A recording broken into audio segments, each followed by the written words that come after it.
Yo，what's up？ 欢迎回来 Rider ATS， 我是阿豪 ATH。今天是我人在中国这边的第5还是第6天了。那现在是一个 Cherry 的 Omoda 还有 J.Cool 的发布会啊。这个 Omoda 跟 J.Cool 这个名字呢，在我们国际版啊，就是有一个专属的一系列车型，好像 Omoda 5还有 Omoda E5， 它的新车上面是已经没有 Cherry logo 了的。那 J.Cool 呢，也是有一些车型本来是挂着 Cherry 标的，现在用的是直接 J.Cool 的名字啊，就好像我们 J.Cool J7， 还有即将在马来西亚跟大家见面的 J6， 其实就是 Cherry 的 iCar03。那台车我觉得很科幻，我很喜欢。那现在讲到来到这个发布会呢，应该是我目前为止来到最大型的发布会了。你们看这个场地多么的大啊！可是可能你们会觉得，哎，怎么这样大的场地没有人呢？因为他们全部人都跑上台去看车了。刚刚呢，我们就看了这个发布会，就有介绍了一个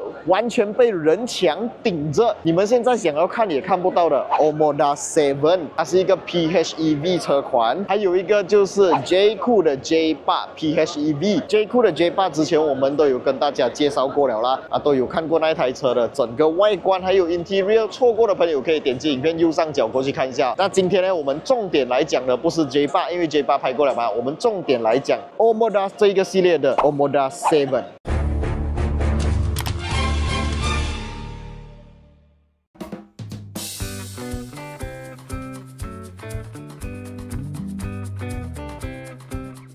影片开始前，让 VEST 带给大家豪华 MPV 的乘驾体验大跃进。VEST 的全新 Ruby I 系列车载主机是专门为你们的 Alphard Wildfire 而生。VEST 的 Ruby I 系列主机拥有目前市面上顶尖的 12GB RAM 加 256GB 的 ROM， 搭载日本 JRC JM5532 Terrier Power 处理器，以及目前最高端的 UIS 7870 SC 基带。主机内置风扇调节和温度观测VEST 更有内置的 DTS 数码影院系统，精准调节声音效果，音质细节堪称就是数码影院啊，非常的通透有力，而且还可以通过 Google Play Store 即可轻松下载你喜欢的 Apps 啊，直接用这个荧幕就可以实现你的 VEST、你的 Google Map 的功能了。它的这个 screen 啊，动起来非常的 smooth， 而且它的画面真的很高清，在太阳底下你也不会觉得它的那个色彩饱和度或者亮度不够，阳光底下还是可以看得清楚画面。这个360的功能非常的高清，它就是可以让你自由拖动。你如果在一些 parking 比较狭小的地方，或者旁边有龙岗的地方 parking 起来，可能你会担心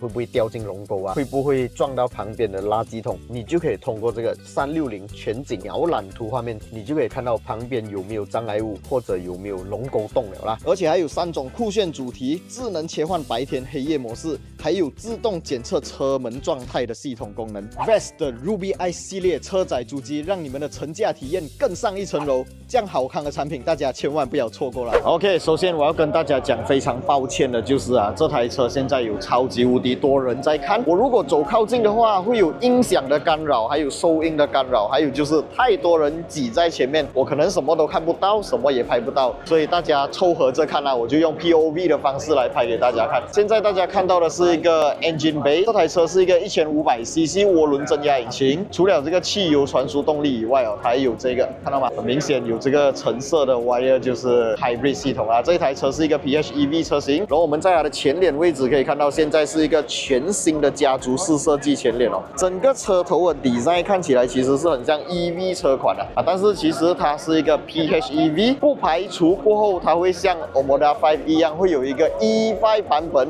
可能现在这个是 Omoda 7， 到时候可能会有一个 Omoda E7。那我们看一下它的铝圈这个铝圈是一个20寸的铝圈，非常的巨大，然后轮胎是245/45 R20 Michelin 的 Pilot Sport 的轮胎，这一个轮胎 very good job 买回去不用再换了，这个轮胎真的很好的 Pilot Sport 4 SUV 当然它的这个 Wheel Arch 的部分我们可以看到有一个黑色，然后又带有一些线条雾色的这个线条处理看起来就比较没有那么单调啦。打开这个 bonnet 盖呢，是有2只这个 damper 把它顶上去的就不需要拿一只钉出来顶你的这个 bonnet 盖啦。车头灯方面，我们可以看到这个车头灯里面是有2个长条形的 LED projector headlamp， 然后在 bumper 的下方，不知道你们会不会看到这个哦，这个是一些小小的点缀啊，是跟它的前面中网这边做了一个相呼应啦。然后在下面呢是一个直线型的这个 grill 啊，然后在下面这边我们还可以看到有一个短波雷达的位置，没有错，这台车是有一个短波雷达啊。那么先进的车款一定是有这个 ACC 自动跟车、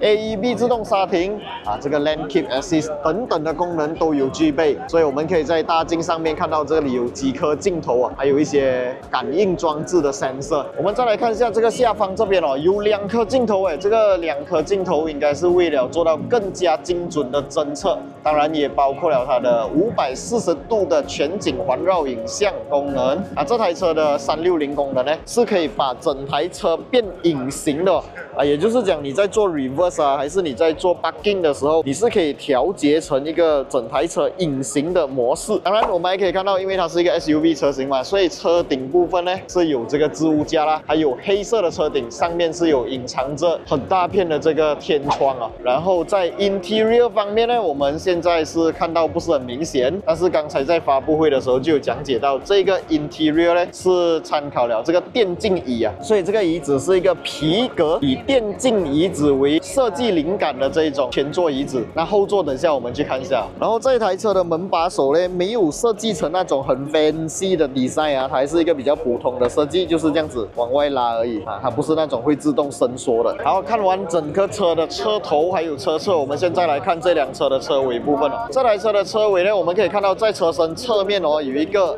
向上翘上去的这个线条啊，我觉得这个线条哦很好看啊。如果车门全部关起来的时候呢，就可以看到它更加肌肉感啦。然后车灯方面，后面呢是左边连贯到右边的啊，就是一般上现在中国车很喜欢这样子设计的 pattern 啊。然后已经是没有 Cherry logo 了啊，因为它是一个 Omoda 全球战略款的这个车型啊，所以直接就标着 Omoda。然后当然在下方我们没有看到任何的什么290T 啦，还是什么 T 的，也没有 Omoda 7的这个标志，所以很有可能这一台是一个工程车啊，我不太确定。还有一个重点就是它的这个车尾灯哦，是用这种好像闪电型的，亮起来一定会很帅啦，而且还是一个流水灯的那种设计啊，是会动的那种动态的尾灯呢，就让我想到 Proton 的 S70也是动态尾灯，看起来就特别的帅气啦。车尾门方面，我们看一下可不可以打开啊？车尾门方面是打不开啊，比较可惜一点点啊。这个 spoiler 呢，我觉得也是很好看，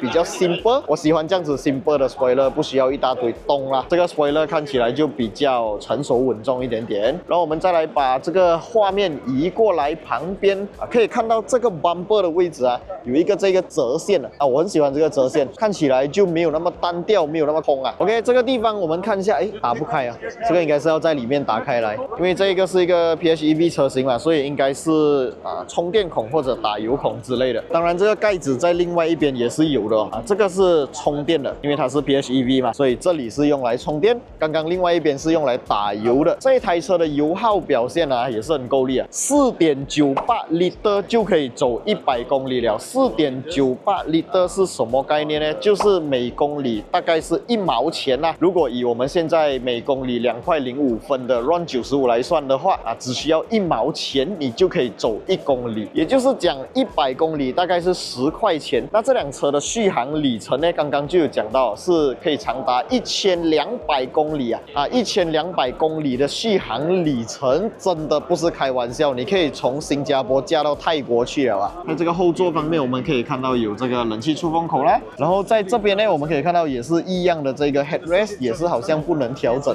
这里呢是一个 armrest， 我们可以把它翻下来，中间有2个置杯架，然后这个椅子哦看起来就是会比较舒服，因为它这里有向外延伸啊，就是大腿支撑会比较好。哇，够力！我终于挤进这台车的后座了。这辆车的后座坐起来，它的椅背倾斜角度我觉得是 OK， 可以接受。有一点真的很赞哦，就是它的后座椅子啊的支撑性非常的好，包覆性也非常的好，很少车的后座可以做到那么好的支撑跟包覆性。可是如果要坐3个人的话，可能会比较拥挤，而且中间的位置会比较高起来，所以如果有人坐在中间的话，当然是不会比坐在我现在坐的这个位置来的舒服啦。当然这台车的音响呢，跟 Omoda 5一样，也是用 Sony 的音响，而且它的音响还有一个重点哦，不只是音质质好，音响好。它还有一个特殊功能，就是它有一个降噪的功能，所以你在高速行驶的时候，一些外面的声音传进来，会经过它的一个收音器，然后 generate 成一个反向的一个音波啊，就让你感觉好像带着 AirPod Pro 这样子，它会让你有那个降噪的感觉，外面的声音进来的会比较少啊。当然，在慢速行驶的时候，为了安全起见，这个功能应该是会被关闭掉的，只有在高速行驶的时候才会有这个降噪的功能。可是我觉得这个东西是一个新东西啦，我没有体验过，有机会我当然想要体验一下，试看看那个感觉是怎么样的啊，应该是一个很特殊的 feeling 啊。现在前面那人是比较少了，我们来看一下整台车的前脸部分哦。这台车的前脸部分可以看到它是有一点点像最近 Lexus 的 RX 系列的车型的前脸，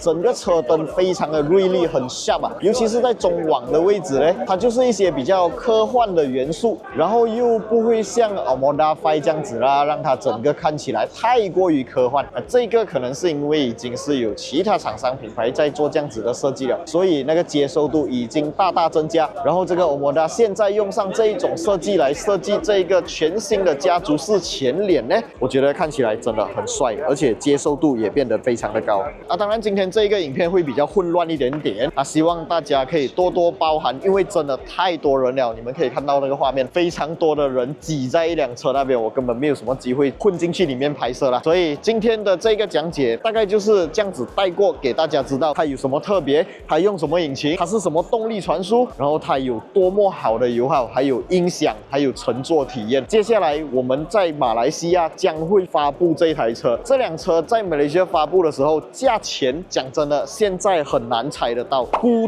我估计啦是15到16万这样子，因为它的直接竞争对手其实就是 Kia 的 Sportage， 还有 Hybrid 版本的 Corolla Cross， 还有 Hybrid 版本的 HR-V 啊。当然它的尺寸在我现场这样看，会比起刚刚我讲的那些车稍微大一些些，然后 Rim 的尺寸那些当然也会比较大啦，因为这个直接就是一个20寸的 Sport Rim， 然后是一个银黑撞色的颜色，看起来也是比较 sporty， 比较帅气。整台车开出去就是有一种让人觉得很科幻的感觉。那如果这台车像我猜测的那样，这个价钱在介于15万到16万这样子的话，你们会不会买单呢？欢迎在影片下方留言区打上来啊！接下来这台车我们有机会的话，一定会做一个更加详细的评测、详细的试驾，体验它的动力表现 ，test 一下它的驾驶体验。所以我们的频道是 free 的，记得要订阅我们的 YouTube channel， 小铃铛要跟它嘟下去，这样你就不会错过接下来的任何一部影片了啦。OK， 我是阿豪 ATH， 我们下一部影片